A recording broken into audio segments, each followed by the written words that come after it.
porque vamos a pensar en la doxología.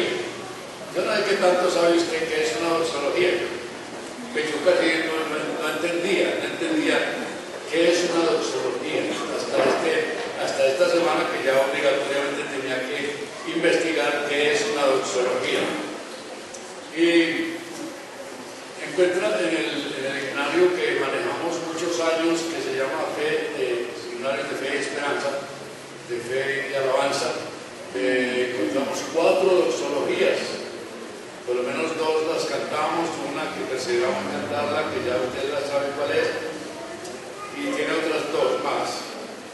Y Pablo, entiendo que Dios le daba esa gracia y esa sabiduría para hacer muchas doxologías, porque era un hombre espiritual, digamos, en buena medida, y entonces encontraba momentos donde el Espíritu Santo le llenaba, y entonces él formaba estas doxologías. Creo que nosotros deberíamos también hacerlo, porque él, en su misma epístola de Efesios que estamos estudiando, él dice que seamos llenos del Espíritu Santo, que busquemos esa llenura, busquemos ese momento cumbre que nuestro culto, nuestra oración, nuestra lectura bíblica se convierta o desemboque en una adoración al Señor, como lo está haciendo él aquí en la parte que vamos a leer, capítulo 3, versículo 20 y 21. Entonces vamos a leer esos 2 versículos, ojalá que en esta mañana logremos que Dios nos ayude a dejar eso en nuestra mente, esas palabras en nuestra mente, porque son muy hermosas, de mucho valor espiritual para nosotros, y nos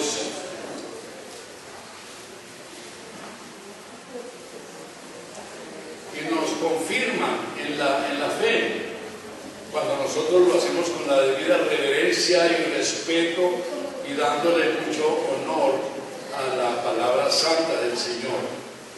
Ojalá. Vamos entonces a ponernos de pie, por favor, y leemos hacemos la lectura, capítulo 3, versículos 20 y 21. Efesios, capítulo 3, y el versículo 20 y 21. Pongámonos de pie y alabamos al Señor así, leyendo la lectura, haciendo la lectura. Dice el Señor: y a aquel que es poderoso para hacer todas las cosas mucho más abundantemente de lo que pedimos o entendemos, según el poder que actúa en nosotros, a él sea gloria en la iglesia en Cristo Jesús por todas las edades, por los siglos de los siglos. Amén. Padre, te damos muchas gracias por esta mañana. Es un motivo precioso que tú nos pones delante. Es una enseñanza muy maravillosa, que nos hace entender cómo te agrada a Dios, que nosotros, después de ver verdades gloriosas, tan grandes, nosotros sintamos en nuestro corazón, experimentemos en nuestro ser interior, en nuestra mente, podamos experimentar esa alegría de saber que nos ha sido comunicada la verdad de Dios, la verdad tuya. Pedimos pues que tú seas ayudándonos. Todos necesitamos mucha dirección, mucha ayuda tuya, Padre Santo. Te lo pedimos y te lo agradecemos en Jesucristo, nuestro Señor. Amén. Pueden sentarse. Los niños menores de 8 años, pasan aquí al salón de los mayores. Les decía, una doxología, ¿qué es esto? Una doxología. Bueno, para mí es como, para mí una doxología es como algo que se viene del corazón, cuando uno puede entender verdades verdades gloriosas de Dios, verdades muy grandes que lo llenan de felicidad, que lo llenan de ese gozo del Espíritu, y que entonces tiene que soltar esa emoción, ese sentimiento delicioso que tiene en su corazón, y lo hace de una manera como de una exultación. Y si ustedes han oído un dicho popular que dice que algunas actividades o festivas o de uso común se sellaron con un broche de oro, para cerrar con broche de oro, ¿cierto? O le demuestra un botón, ¿cierto? Así. Entonces eso es como yo me siento, entiendo, una doxología, como algo que yo no aguanto, tanta presión en mi sentimiento de amor a Dios, de ver tanta bondad, misericordia, grandeza. Entonces suelto un verso, una alabanza, un poema, una frase linda que exalta el nombre del Señor por su bondad. Entonces eso es como una doxología. Nosotros encontramos en los escritos de Pablo muchas doxologías, ¿cierto? Cuando nosotros leemos, por ejemplo, aquí, bendito sea el Dios y Padre, así, él no aguantaba la dicha y suelta esa frase.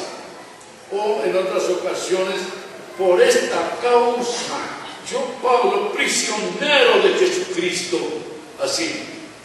O por esta causa, doblo mis rodillas delante del Dios y Padre de nuestro Señor Jesucristo. Él hace como una doxología, es decir, le pone un broche de oro a su entender la palabra de Dios. Y yo pienso que eso debería suceder en todos nosotros. Qué dicha que nosotros nos pusiéramos a leer y en lugar de sentir sueño, cansancio, pereza, esas cosas tan odiosas delante de Dios, qué dicha sería que usted leyera un texto y terminar adorando al Señor. Yo en mi vida recuerdo una cosa que sucedió hace 47 años. Hace 47 años, mi esposa es testigo, que yo me fui a la cocina a recitarle a ella, a leerle Apocalipsis capítulo 7, la segunda parte. Yo le dije, Tere, mira lo que me encontré, mírame lo que encontré. Te voy a leer aquí este poquito. Y le leo ese poquito, que es hermoso, hermoso. Y yo me pongo a llorar, porque yo en la medida que iba leyendo, iba subiendo la voz, hasta que exploté en lágrimas. Ella me dijo, sí, bebí, que eso se enloqueció cuando lee la palabra de Dios. No, es que yo no estoy feliz, porque yo me siento ahí, y yo estoy feliz. Entonces, son momentos deliciosos de llenura del Espíritu Santo. Nos llena el Espíritu y no tenemos más que hacer sino largar las lágrimas, soltar el llanto, aflojar o aflorar en palabras hermosas, decirle cómo te amo, Padre mío, cómo te amo. Bueno, eso sería como una doxología. Cerrar lo que entendí con un broche de oro, así. Y Pablo le pasaba esto. ¿Por qué le pasaba esto tanto a Pablo y a nosotros? Tan escaso, ¿cierto? Porque Pablo entendía, Pablo ponía todo su corazón, estaba lleno del Espíritu, estaba escribiendo guiado por el Espíritu y veía esas verdades tan inmensas, tan grandes que él no podía soportarlo y tenía que se llama exultar, soltar una palabra de alabanza, gritar, llorar, así alabando al Señor. Y después de que Pablo entendió estas verdades tan lindas, ustedes saben que hoy como que cortamos la epístola a los Efesios, ¿cierto? Y la cortamos. Capítulo 1, 2 y 3, doctrina allí enseñada. Y después doctrina vivida, ¿cierto? Del 4, 5 y 6, la vida cristiana, la doctrina vivida. Esta es la doctrina enseñada y esta es la doctrina vivida. De aquí 8 días espero que el pastor Juan nos va a predicar el capítulo 4 y entonces vamos a oír cómo ha de vivir un cristiano, cómo debe vivir un cristiano, que es algo que de pronto escasea mucho en nuestros días, escasea mucho, porque hoy pensamos que un cristiano como vive, pues como vive todo el mundo, y él, no señor, no señor, un cristiano no vive como vive todo el mundo. Un cristiano vive diferente. Y esa diferencia debe marcarse. Y esa diferencia en la historia del cristianismo se ha marcado. En unos siglos, en unas épocas más que en otras. Pero se ha marcado la diferencia.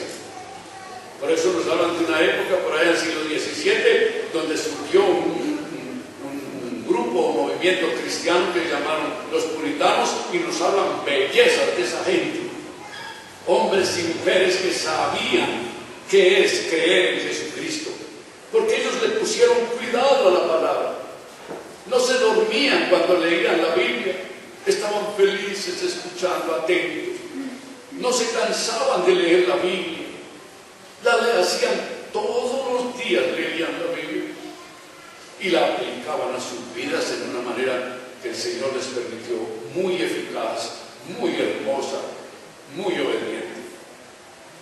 Entonces Pablo está haciendo eso aquí, está sintiendo esas verdades con, de alguna manera, pudiéramos decir como palpables. Y por eso entonces cae en esa belleza de estado o de momento de adoración. Por esta causa doblo mis rodillas delante de Dios.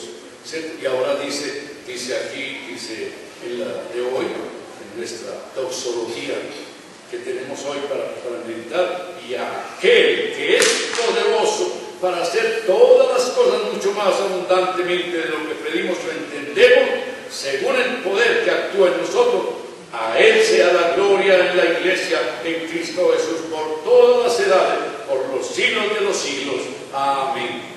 Termina así, o sea, amén, un amén verdadero. Yo digo que hay aménes que no son verdaderos en las iglesias. Uno dice, amén, amén, amén, amén, amén, amén. Y a veces dicen amén por cosas negativas. Está diciendo el pastor alguna cosa negativa, diciendo prohíbo que las muchachas vengan más vestidas a la iglesia, y dice amén, ¿cierto? Pero sigue lo mismo. No entendieron.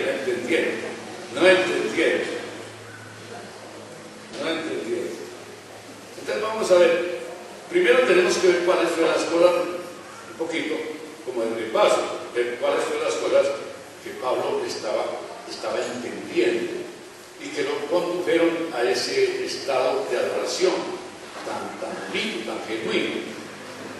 Y digo genuino porque nosotros a veces confundimos adoración, la confundimos con otra cosa.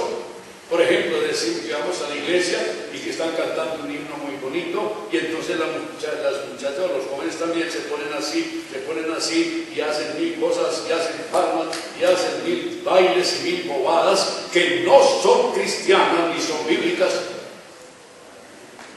No son. Eso está bien que David danzó, pero una vez cuando llevó el arca a Jerusalén, pero no que se mantenía danzando a toda hora. Entonces, qué lindo. Las cosas que él entendió llenaron su corazón, no su carne. Llenaron su corazón. Las cosas que había acabado de entender por el Espíritu Santo eran gloriosas. Una de ellas, por ejemplo, que Jesús había hecho la paz entre los dos pueblos, el judío y el gentil, el pueblo judío y el gentil. ¿Y por qué se asustaba Pablo por esto? ¿Por qué? Porque ellos como judíos pensaban que la cruz era como un escándalo, que es hombre, un salvador que vino a decir que nos iba a salvar. Y mira, lo colgado allá con un delincuente en una cruz romana. ¡Ay! Para ellos eso era escándalo. Pero Dios había propuesto desde la misma eternidad traer esa paz entre los dos pueblos, hacer la paz entre los judíos y los gentiles a través de un sacrificio maravilloso que Él sublimó hasta lo sumo. Y hizo esa paz, dice, quitando la pared intermedia de separación que había entre los dos pueblos, trajo la paz entre los dos pueblos y nos hizo saber que ahora no hay judío ni gentil, sino cristianos, hijos de Dios, nada más.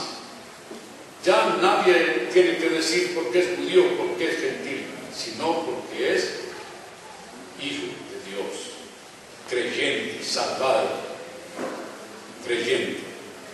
Una persona que está caminando, dando pasos de ascenso hasta llegar al reino de los cielos en la venida de Cristo o cuando muera.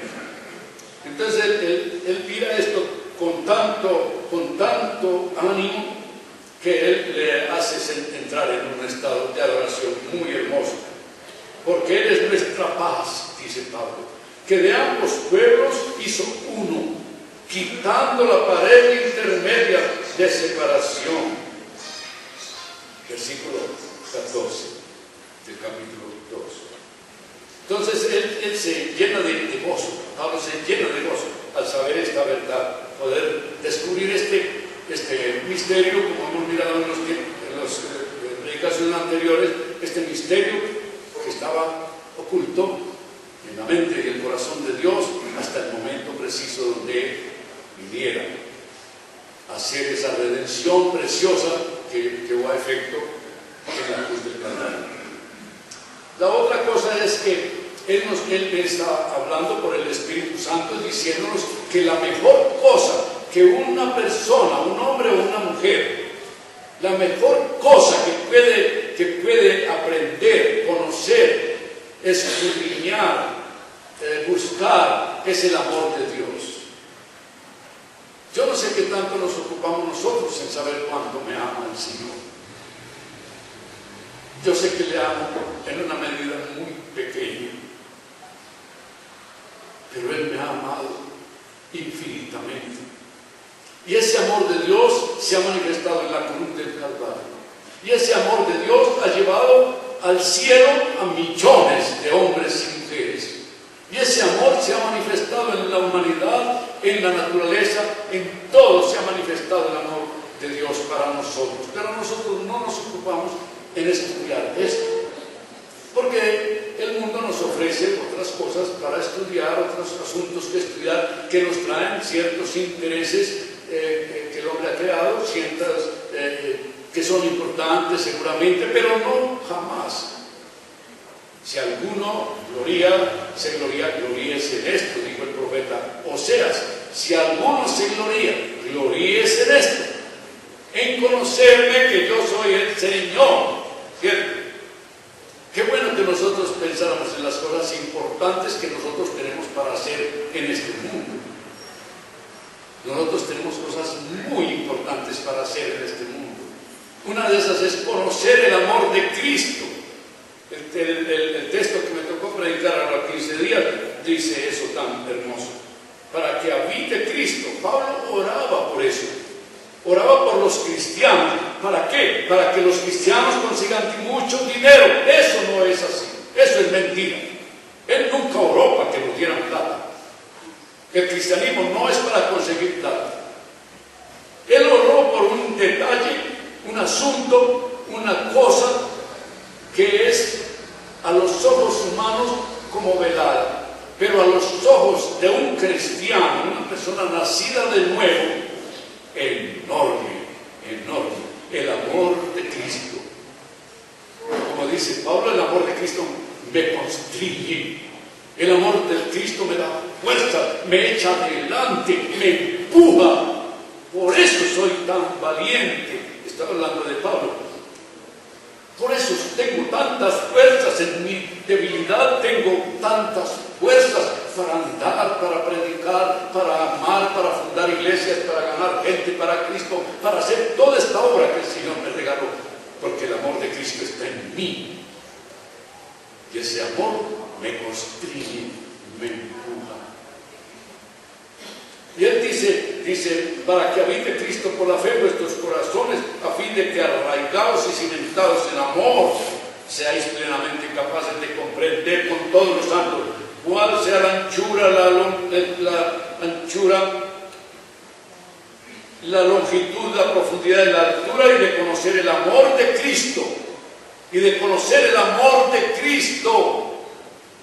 ¿Qué es lo que usted quiere conocer? Viene a la iglesia y ¿qué es lo que quiere conocer? Lee la Biblia y ¿qué es lo que quiere conocer? Ora, ¿y qué es lo que quiere conocer? ¿Qué pide? Salud, dinero y amor. Pero no que Dios le dé sabiduría para conocerlo, para amarlo como Él merece, para servirle con todo el corazón. Porque nos ocupamos de minucias y dejamos el tesoro, el oro, lo dejamos de lado. Lo dejamos de lado. Pablo sabía lo que significa. Y los santos de la historia también lograron descubrirlo en algún tiempo, en algún momento. San Agustín, como ya lo he dicho muchas veces, San Agustín pensaba que si una persona logra conocer suficientemente el amor de Cristo, dice, no necesito más. Con eso es suficiente. Con eso es suficiente ya.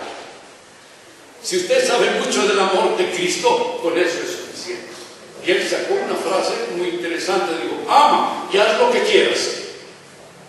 Ama y haz lo que quieras. De una persona que ha conocido el amor de Cristo, lo único que se puede esperar de esa persona es bueno. Todo es bueno. Entonces, imagínense qué importante eso de conocer el amor, y Pablo descubrió eso. Pablo dijo, yo lo he descubierto, hermanos, por eso mi oración por ustedes no es por bienes materiales, es porque ustedes logren en alguna medida, conforme a la gracia que les da, conocer el amor de Dios, el amor de Cristo. Cuando ustedes conozcan el amor de Cristo, qué felicidad va a haber para ustedes, qué paz, qué satisfacción, qué dicha, cuánto servicio al Señor van a prestar en su vida. Conocer, versículo 19 dice, conocer el amor de Cristo que excede a todo conocimiento. Sí, sabemos que nadie es capaz, nadie, ni en el cielo ni en la tierra, es capaz de conocer plenamente el amor de Cristo, porque ese es un atributo de Dios infinito. Entonces nadie lo puede conocer a plenitud, pero sí podemos tener una medida como la tuvo Pablo y como la han tenido los santos de Dios. Entonces, qué bueno que nosotros nos esforcemos por conocer el amor de Dios. Pablo quiere eso. Entonces, esa es una segunda cosa de las varias cosas que Pablo estuvo enseñando. Y la tercera cosa, pues no todas las estamos mencionando, pero algunas como para repasar. La tercera cosa es la que encontramos en el capítulo 3, versículo 10, que dice, para que la multiforme sabiduría de Dios, la multiforme sabiduría de Dios, sea ahora dada a conocer por medio de la iglesia a los principados y a las potestades en los lugares celestiales. Con razón Pablo oraba por nosotros. Con razón Pablo se llenó de esa cosa, de esa gloria de Dios, de ese entendimiento de la sabiduría de Dios, y tuvo que explotar en una doxología tan linda como esta que hizo aquí en el versículo 20-21. Acababa de entender por el Espíritu Santo le acababa de revelar para que escribiera allí en la epístola a los Efesios, de revelar que Dios quiere ponernos una tarea muy sublime, muy grande a sus hijos que creemos en Él. Dar a conocer la uniforme sabiduría de Dios. Y una cosa bien interesante, dice, por medio de la iglesia somos nosotros, por medio de la iglesia, a los principados, estoy leyendo el versículo 10 del capítulo 3, a los principados y potestades en los lugares celestiales. Usted puede imaginarse, usted sí puede imaginarse esto. Usted puede imaginar que haya alguna profesión, que haya algún trabajo, que haya alguna capacidad humana que esté enfocada a hacer eso, a ir al cielo y enseñarle a los ángeles en cuanto a la sabiduría de Dios. ¿Hay alguna profesión? Ninguna. Total, que si nosotros somos peregrinos y así lo recibimos y así lo creemos, somos peregrinos, estamos de paso por este mundo, vamos para el cielo,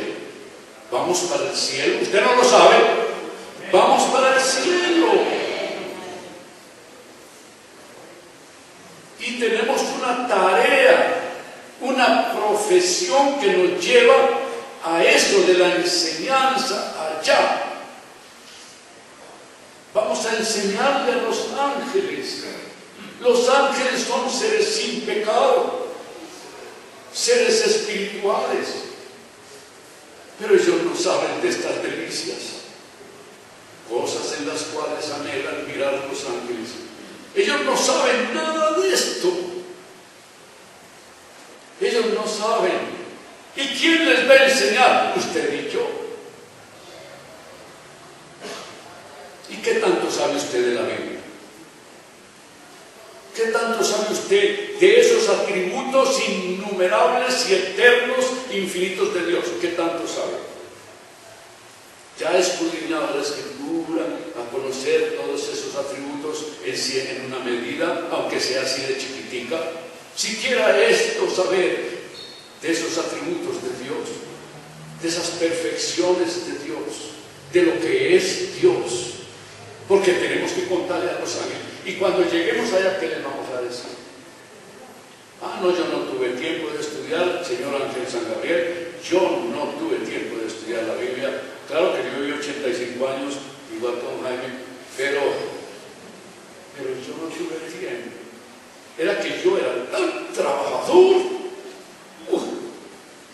era que yo era una madre de familia tan ocupada, era que yo trabajaba en el magisterio y esto allá le ponen unas cargas a uno.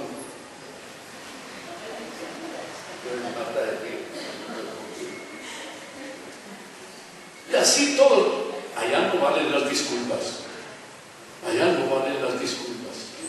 Te puse una tarea para que me glorificaras y perdiste tu tiempo, perdiste el año en otras cosas y no en las que yo te encargué. Bueno, y Pablo descubre esto. Pablo descubre esa verdad tan gloriosa. Dice, a mí que soy menos, está hablando Pablo, a mí que soy menos que el más pequeño de todos los santos, me fue dada esta gracia de anunciar entre los gentiles el evangelio de las inescrutables. Me encantan esas palabras que escoge Pablo para ponerlas en su escritura, tan interesantes, tan claras. Inescrutable riqueza de aclarar a todos cuál sea la dispensación del misterio escondido desde los siglos en Dios que creó todas las cosas, para que la multiforme sabiduría de Dios sea ahora dada a conocer por medio de la iglesia. Mire, no ocupó a los ángeles, no ocupó a los seres intelectuales de este mundo, ocupó a la iglesia.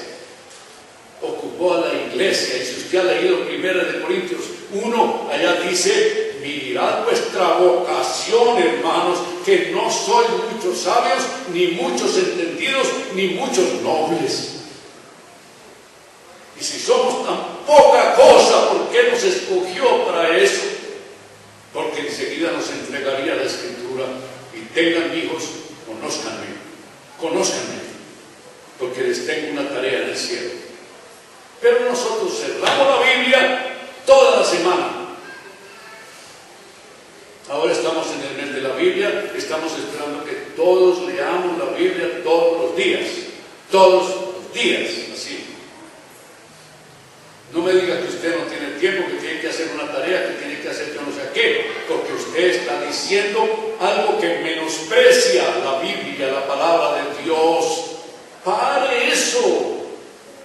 Vuelvo a repetirlo, lo dije ahora 15 días, pare ese trabajo, no friegue. Eso es de menos. Ocúpese de lo demás. ¿No le dijo eso a María y a Marta? Marta, estás ocupada en unas tareas que tienen tiempo después. Tu hermana ha escogido lo mejor, la mejor parte, que no le será quitada. Aprenda del Señor, aprendamos de Dios, aprendamos del amor de Dios. Es lo único que será trascendente. Lo único que nos llevaremos de este mundo es el conocimiento que tendremos del Señor. Si no tenemos ningún conocimiento, nos vamos desnudos, sin nada que presentarle a Dios, sin nada. Allá no vale su doctorado, allá no vale su profesión, allá no vale su arte, allá no vale nada de esas cosas. Vale, allá vale lo que usted sepa de Dios, lo que yo sepa de Dios. Entonces, olvidémonos de los afanes de esta vida, como dijo Jesús en su Evangelio. Dios se ocupa de usted. Ocúpese usted de Dios, mi hijo. Glorifíquelo.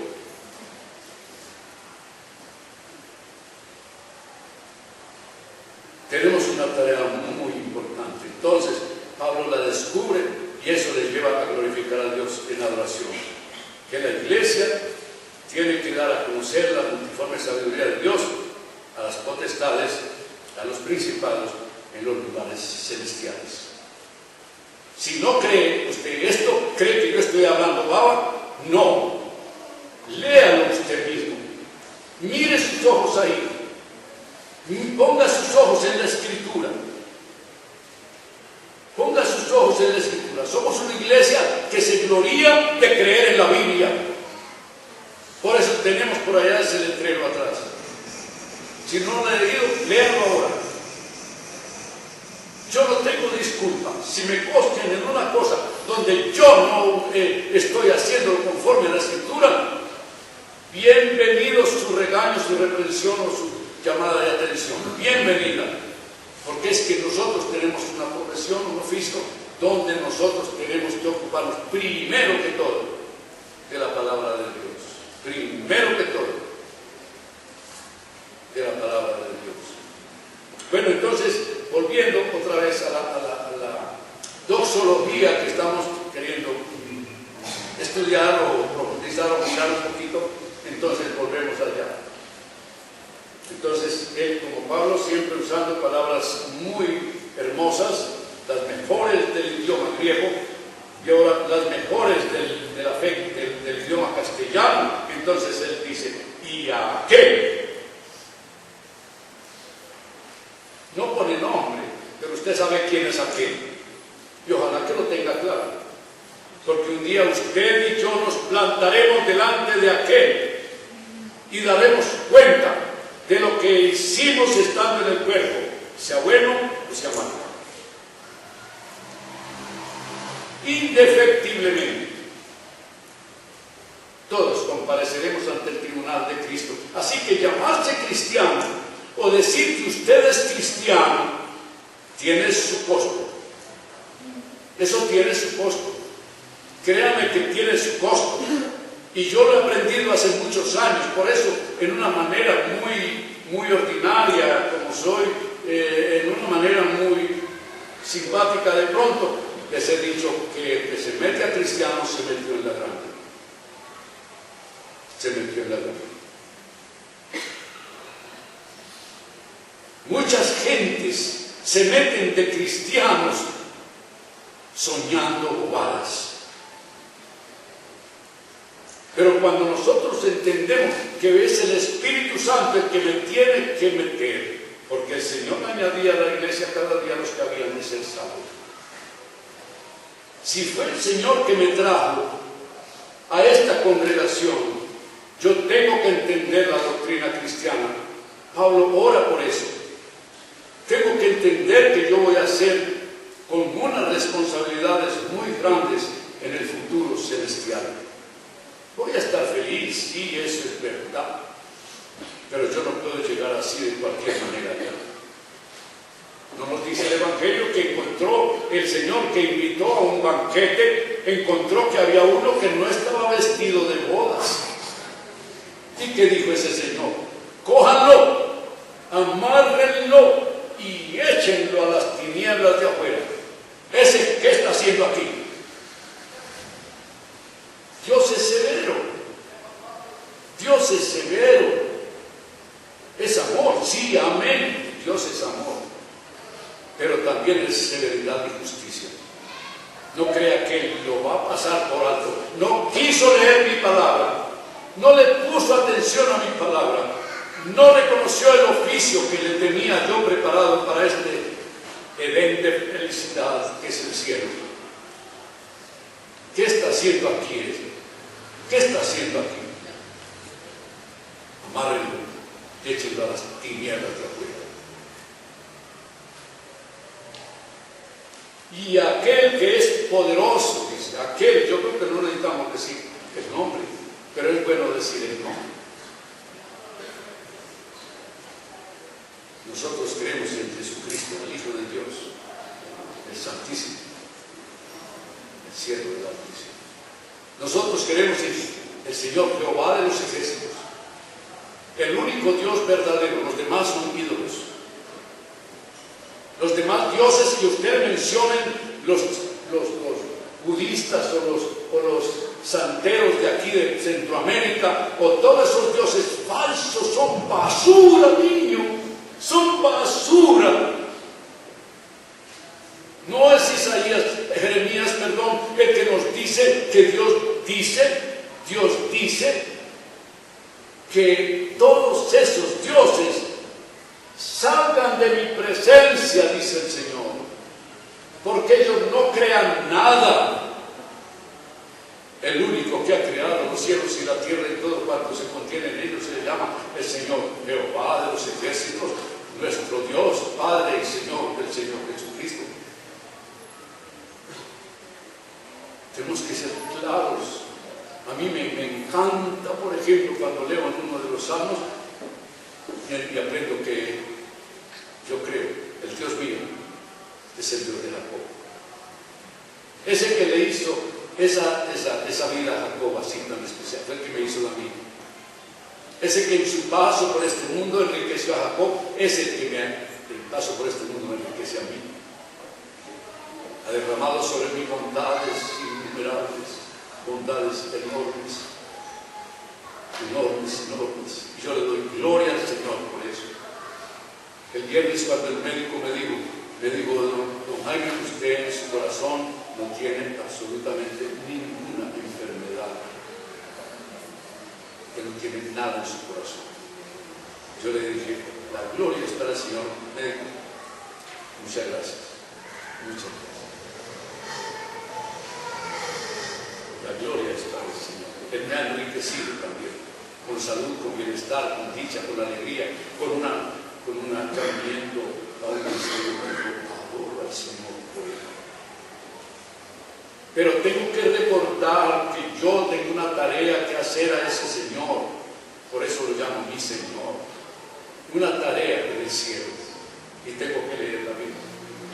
Tengo que leer y buscar hasta donde Él me ayude, me ilumine con su espíritu, buscar estas verdades gloriosas como Pablo lo hace y se llena de gozo. Y aquel que es poderoso, poderoso en gran manera. Nuestro Dios es poderoso.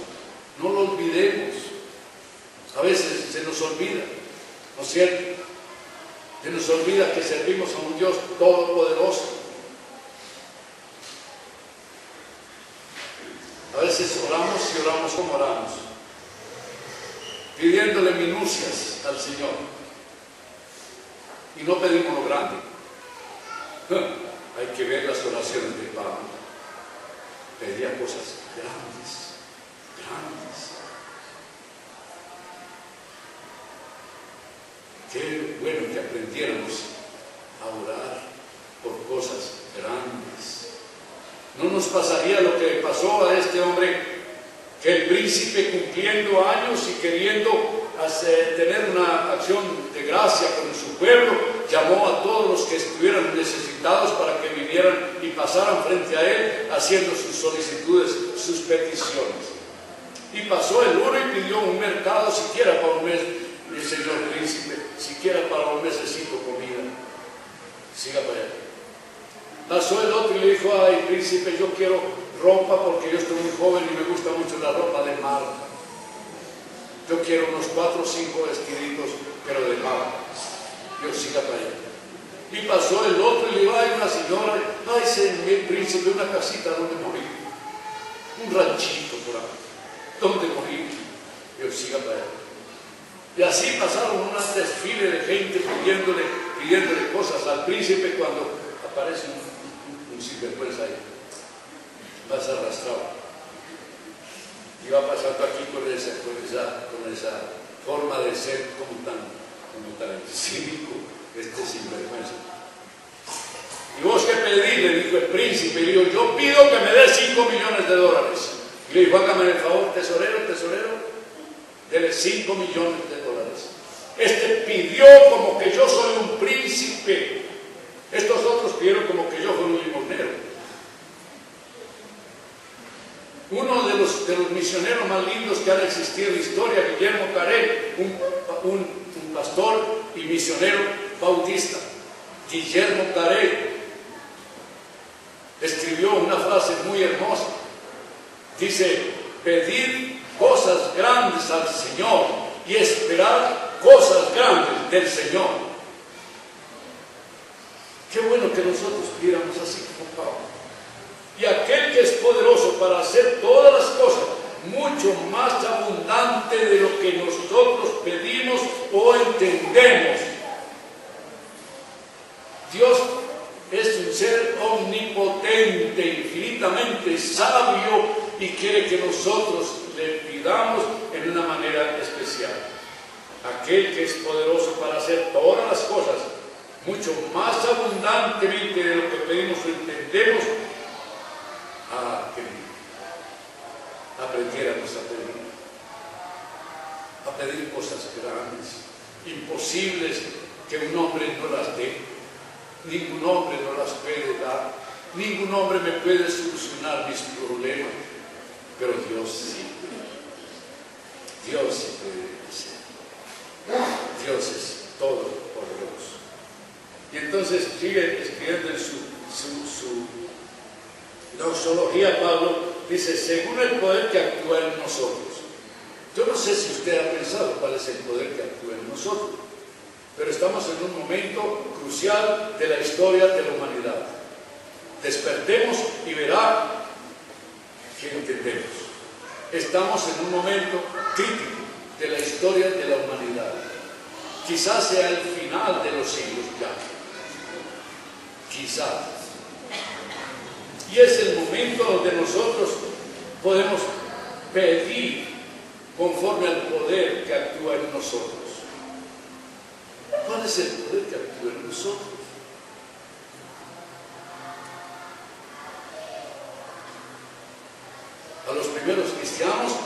allá en Hechos capítulo 1, versículo 8, les dijo el Señor: y me seréis testigos en Jerusalén, en Samaria, en Judea, en Jerusalén, en Judea, en Samaria y hasta lo último de la tierra. Yo pienso que ellos pobrecitos se quedaron así. ¿Qué nos está diciendo el Señor? 12 hombres como nosotros, bien bobos, bien ignorantes, bien pobres, y que llevemos el Evangelio hasta la última de la tierra. Y recibiréis poder cuando haya venido sobre vosotros el Espíritu Santo, y me seréis testigos. Y ya el Espíritu Santo vino. En nosotros está el Espíritu. Dentro de nosotros está el Espíritu. Despierte, hermano. Despierte, por favor. Aquí en mi corazón mora el Espíritu Santo. Y Él me da poder. Según el poder que actúa en vosotros. Según el poder que actúa en nosotros. ¿Cómo es nuestras oraciones? Pensando en que hay poder, en que el Espíritu Santo me va a dar la oración correcta y va a presentar la oración perfecta delante de mi Padre Celestial. Y mi Padre Celestial va a concederme el favor.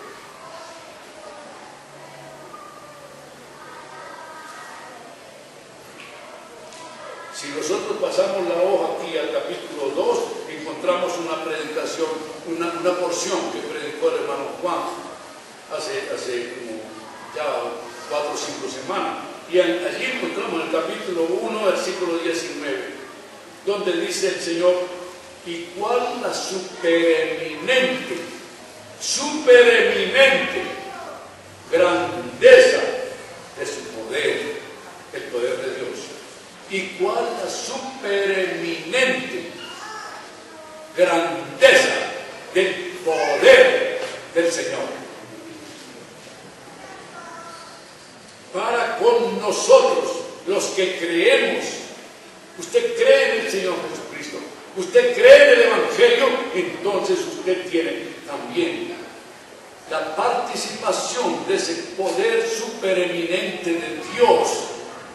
Y Él nos enseña cómo poder entender que es supereminente. Dice: según la operación del poder de su fuerza, la cual operó en Cristo, resucitándole de los muertos y sentándole a su diestra en los lugares celestiales. El poder que actuó para levantar a Jesús de la muerte, porque la muerte no se enseñorearía de Él. Es el mismo poder que usó y entró en acción por la voluntad del Padre Celestial para arrancarnos a nosotros del poder del infierno y de la muerte y del pecado. Tenemos que echar mano de lo que es nuestro. Nos estamos muriendo de hambre con comida en abundancia a nuestro alcance.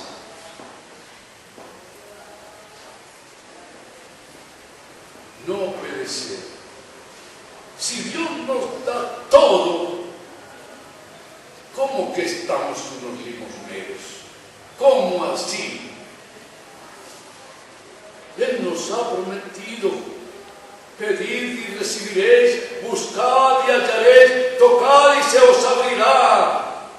Pero nosotros seguimos allí como mancos, no nos atrevemos a darle golpes a la puerta del cielo. Señor, aquí está tu siervo, que te ruega, Señor, que ilumines mi mente, que me des sabiduría, Señor.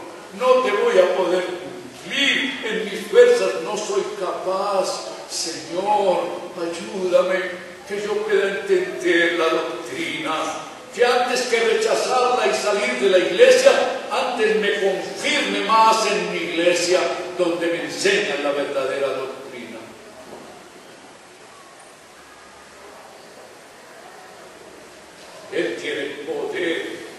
hacer del más humilde una persona exaltada. Él exalta a los humildes y humilla a los exaltados. Entonces, acudamos a Él en oración, pidámosle. La tarea es grande, pero si Él nos la dio, nos dará también las herramientas para que le cumplamos fielmente y nos llenemos de gloria. Y el versículo 21, a Él sea gloria en la iglesia de Cristo Jesús. A Él sea gloria en la iglesia en Cristo Jesús, por todas las edades. Imagínense, un propósito. La iglesia, ¿para qué fue puesta la iglesia? ¿Para qué fue puesta? Hemos equivocado de mil a mil nuestra responsabilidad como iglesia. ¿Para qué se puso una iglesia en el mundo? ¿Para qué es la iglesia? ¿Para qué? Para que haga alarde de grandeza en el mundo, para que haga mucho dinero, para que tengan las personas más importantes, así sean políticos que no creen nada, para que haga fanfarronadas todas las que más vean. No, Él le puso con un ministerio santo. Él puso la iglesia en el mundo con un propósito santo, como Él es santo. Dices, a Él sea la gloria en la iglesia y en Cristo Jesús.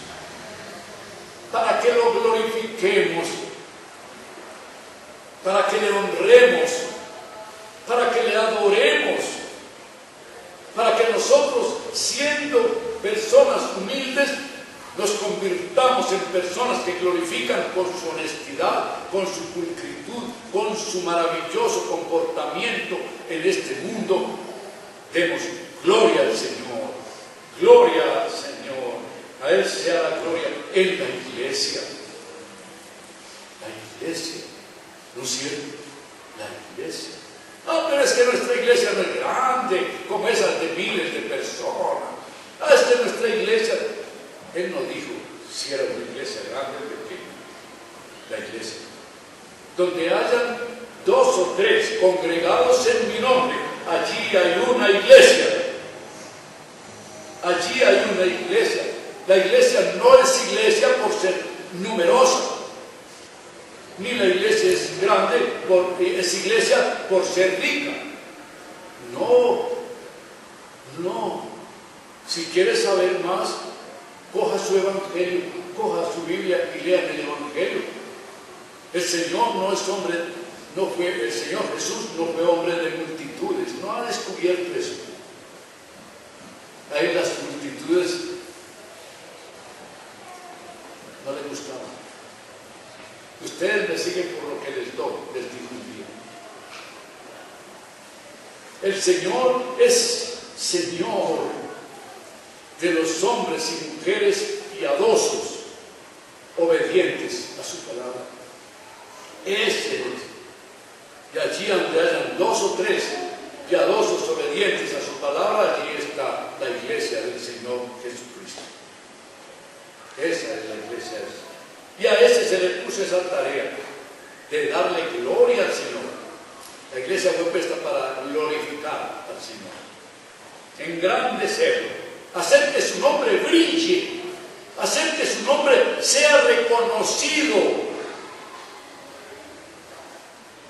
El nombre de Él, no de mi iglesia ni de mi denominación, sino el nombre del Señor Jesucristo. A Él sea gloria en la iglesia y en Cristo Jesús. ¿Cuándo comenzaremos a darle gusto a nuestro Señor? ¿Por qué me llamáis Señor, Señor? Y no hacéis lo que yo os mando. Así dijo un día el Señor. ¿Por qué me llaman así? No me llamen así. ¿Por qué tiene que tomar el impío en sus labios mi nombre? Salmo 50. ¿Por qué? Dios es severo. exige, demanda. Es que Él es el Señor. Él es el Señor.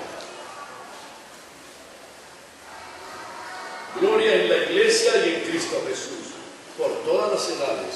No por 15 días. Yo sé que es muy bueno programar una campaña, muchachos. Nosotros tenemos como 4 o 5 millones de pesos por ahí. Gastémonos en una... no tengo nada, pero un ejemplo. Gastémonos en una campaña. Traemos músicos de los buenos, de esos buenos que hacen tronar el templo. Estos sí son buenos. Traigamos un predicador bien por allá extranjero, bien de esos que hagan harta bulla, que se paseen en la plataforma, que hagan milagros y hagan cosas raras y verán qué bueno.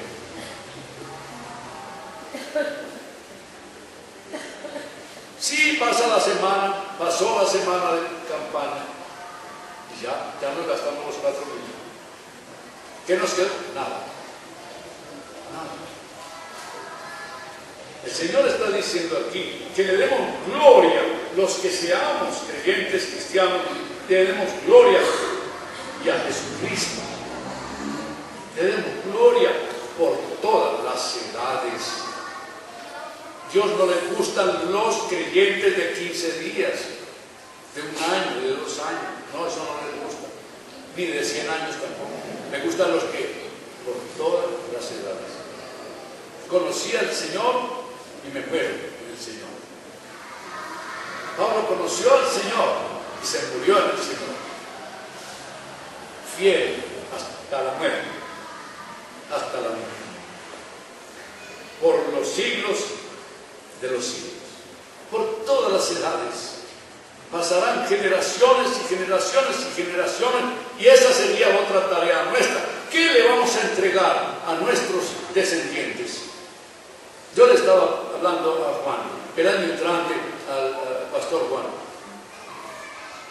El año entrante, hagámosle con los niños.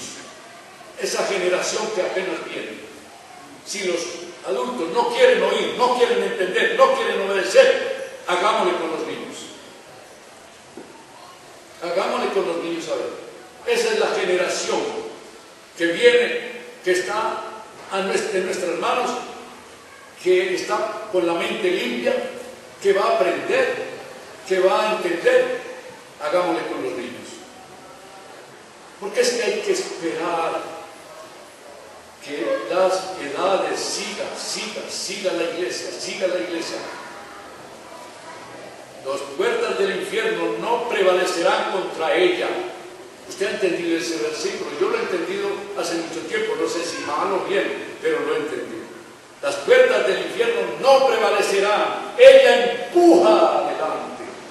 La iglesia va adelante. Empuja las puertas del infierno. Entonces, ¿qué dijo que nosotros pudiéramos pensar como Pablo? Podemos, pero tenemos que aprovechar este tiempo que nos falta en este mundo. Aprovechar.